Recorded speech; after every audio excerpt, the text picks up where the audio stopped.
Are you wondering where the real estate market is headed as we wrap up 2024? Whether you're a buyer, seller, or just keeping an eye on the market, Zillow's latest report has some eye-opening trends that you will not want to miss.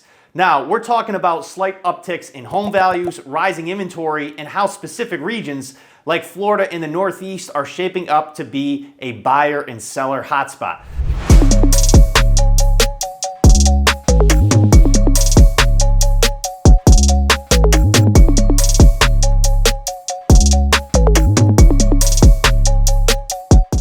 Welcome back. I'm Mitch, your trusted real estate advisor. I'm here every week to keep you updated on the latest trends and market updates to help you navigate the real estate landscape.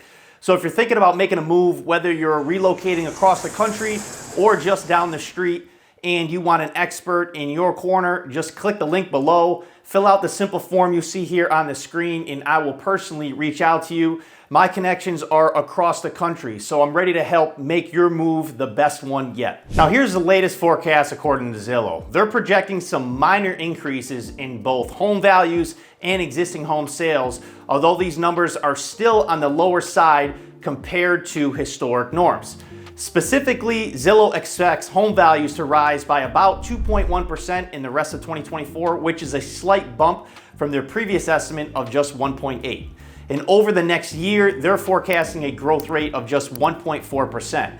Now, it's important to remember that real estate has a very seasonal component. Every year, as we move toward the fourth quarter, we typically see a dip in home prices across many U.S. markets.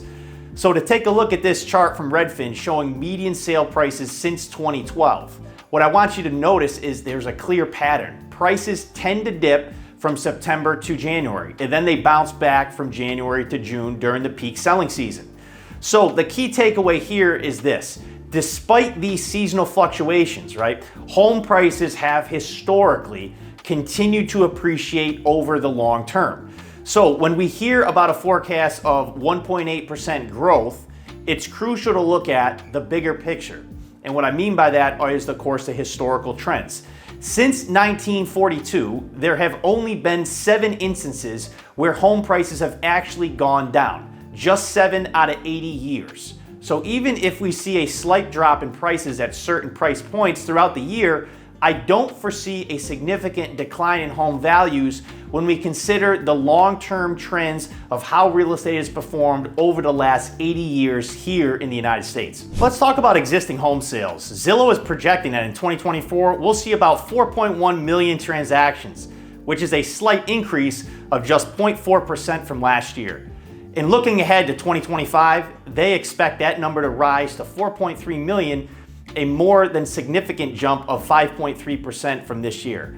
Now, while this uptick is a positive sign, it's important to remember that the historical averages of existing home sales in the United States typically fall between 5 and 5.5 million homes.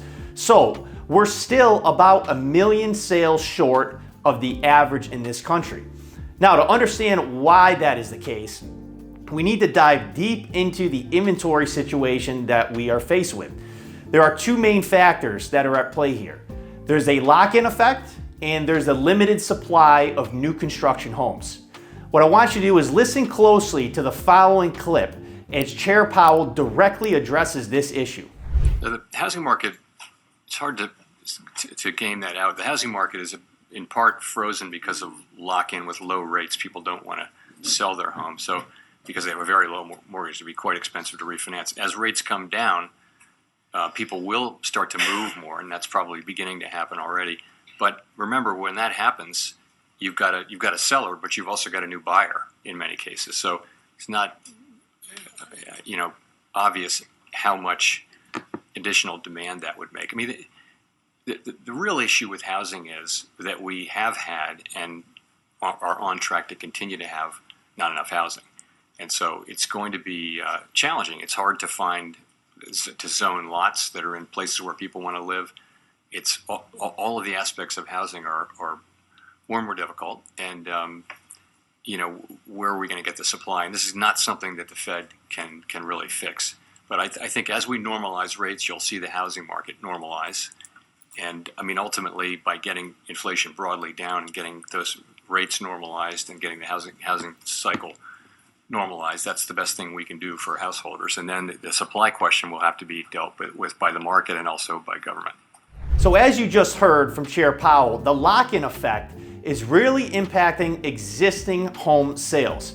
Many Americans are opting to hold onto their homes because of these attractive low mortgage rates. In fact, 86% of outstanding existing mortgages are currently below the 6% threshold, which is a lot. This situation has created a significant barrier for sellers who might want to consider entering the market, especially if they're looking to replace their current home with, of course, a new one. Now, when you've got a low rate mortgage like that, it is very tough to give that up for a higher rate. So while we may not see some improvement in demand, the expectations for home value growth are still pretty tempered. Now, a big reason for this steady increase in homes for sale, according to Zillow, are of course the number of homes on the market is up 22% from last year, which is putting some downward pressure, of course, on the price growth. However, it's important to note that even with the increase, inventory levels are still about 31% lower than they were before the pandemic. Now, this ongoing lack of inventory is really affecting pricing trends in many areas across the country. Let's hear what Glenn Kelman, CEO of Redfin, had to say about the inventory situation. There's still so many homes on the sidelines. There's not going to be a rush to list properties. Usually when we go through a housing market correction, we correct the problems that we had. So in 2008, there were too many people underwater on their mortgage, and then we saw a wave of foreclosures and short sales. But this time, the inventory shortage hasn't been addressed, and I think it's going to be a long-term problem. It's a 30-year mortgage that many people have, and they're only 5 years into it. Now, Kelman echoes Chair Powell's insights, highlighting that this inventory shortage is a fundamental problem and challenge for the U.S. housing market, and we will be likely grappling with this for some time. Now, to give you a little context and history on this, the housing supply issue we're facing today can be traced all the way back to the 2008 financial crisis, which is where this began. Now, before 2008, we were in a real building boom. Home buyers were producing a lot of new homes, and they were selling quickly as Americans rushed into the U.S. housing market, often with loans that they were well beyond their current means. Now, when this crisis hit, we found ourselves with about 4 million available units for sale. Just to put that into perspective, at the time, the U.S. population was around 300 million. Now, unfortunately, many home builders went completely bust and out of business after 2008, and new construction slowed to a crawl for a decade. Meanwhile, our population continued to grow. Fast forward to 2023, and we are seeing available inventory at absolute historic lows, around 1 million units for sale, while the population has now swelled to well over 335 million. This significant drop in available homes is what's driving up prices in many markets across the country. Looking at the Redfin data since 2012, you can see that existing home inventory had not peaked past 2.4 million units since 2012. As of August of 2024, we are only at 1.2 million units available. This highlights where the issue lies with the supply and demand imbalance that the United States is currently facing. Let's talk about Zillow's heat index. It gives you a clear view of where the market stands, highlighting areas with either a strong buyer market or a strong seller's market. One thing that stands out is that out of the 12 markets listed on Zillow's heat index report as a strong buyer's market, 7 of them are in Florida. Now, Florida has faced its own set of challenges lately. If you look at the metros with the highest year-over-year inventory increase, 4 of the top 5 are also in Florida. Now, this trend is driven by a mix of factors. A big one is the massive migration and surge in demand Florida has experienced over the last several years. The state has seen a huge influx of new residents, especially from areas with high taxes and colder climates. This spike in demand pushed home prices, causing many buyers to search for more affordable options. As a result, more homes now are coming on the market as sellers look to cash in on their investments, many of which are second homes. On top of that, with so many people moving to Florida, new construction has also boomed. This increase in supply is creating more competition amongst the available homes in several of the key markets in Florida. Now, if we flip the coin here and look at the top sellers markets, there's another interesting trend. Out of the 12 strongest sellers markets, 10 are in the Northeast.